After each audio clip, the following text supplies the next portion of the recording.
Jam না হয়েছে? হ্যাঁ। আর নেবি জ্যামটা দে।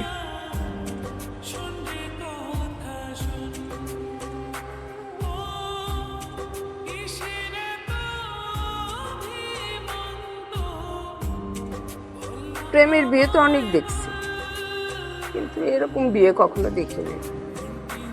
পরিবার কোনো খোঁজ খবরই রাখতেছে না। আচ্ছা, শ্বশুর বাড়ির কথা না হলে না ভাবছি, সেই কথা বলতেছি, কিন্তু মেয়ের কথা চিন্তা করেও তো কিছু গয়নাগাটি মানুষ দিয়ে দেয় সাথে, খেতে তো কোনো খবরই নাই। মেয়ে কোথায় গেল, কার বাড়িতে গেল, কেমন আছে, কোনো খোঁজ খবরও নিতেছে না। কেমন পরিবার আল্লাহই জানে, পরিবার আছে কিনা তাই বা কে জানে।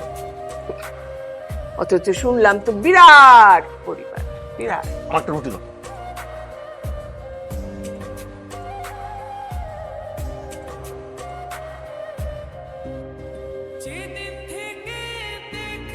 আমি প্রত্যেকদিন সকালবেলায় বাসা থেকে বেরোই, রাতে ফিরি, সারাদিন কাজ করি, সপ্তাহে কখনো ডে অফ নিই না। এর একটাই কারণ, যেন ঠিক মতো এই পরিবারটা সঞ্চালন করতে পারি, যেন কখনো তোমাদের কোনো কিছুর অভাব বোধ না হয়। আমি বিশ্বাস করি তোমাদের আসলে কোনো কিছুর অভাব নেই। এর বিনিময়ে কিন্তু তোমাদের কারো কাছ থেকে আমার কোনো কিছু চাওয়া পাওয়ার নেই। তো ছোট্ট একটা রিকোয়েস্ট আছে,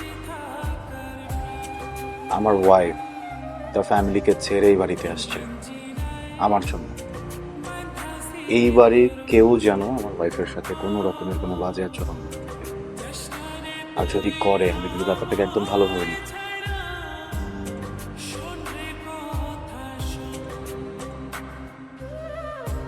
আমার কি অত বড় সাহস আছে? সাহস আছে আমার এত? কোন প্রেসিডেন্টের নাতি আমার বাড়িতে বউ হয়ে আসছে, আমি তো সেটাই জানি না। আচ্ছা বাদ দাও না, খাও, নাস্তা করো। খাবার টেবিলে এত কথা বলতে নেই। তুমি খাও, আমার তো নাস্তা গলা দিয়ে নামতেছে না। তোমার কিভাবে নামতেছে আমি সেটাই বুঝতে পারতেছি না। তোমার তো আত্মসম্মান বোধ বলে কিছু নেই, যত সব। না, পরে তোমারই শরীর খারাপ করবে। তুই চুপ থাক, বেশি জ্ঞান দিতে আসছে। রাফিক, রাফিক, হ্যাঁ বলো। কালকে থেকে অফিসে বসবি।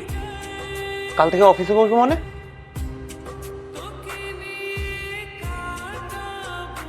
অফিসে বসবি মানে অফিসে বসবি, ব্যবসার কাজ বুঝবি, ব্যবসা করবি। হ্যাঁ, সামনে আমার এক্সাম আছে, পড়ালেখা করতে হবে। আর হুট করে বললে হবে নাকি? আচ্ছা, হুট করে বলা যাবে না, তাই তো? কি করবো?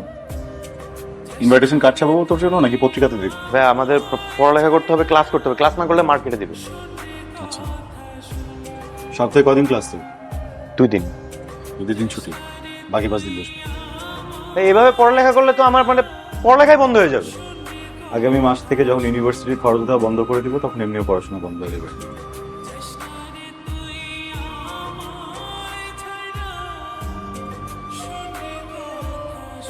কি বলে গেল? শুনছো তুমি? শুনছো কি বলে গেল? এই তোরা শুনছিস? ছোট ভাইয়ের পড়াশোনা বন্ধ করে দিতেছে। এই তো মাত্র শুরু। খাও, এখন পেট ভরে খাও।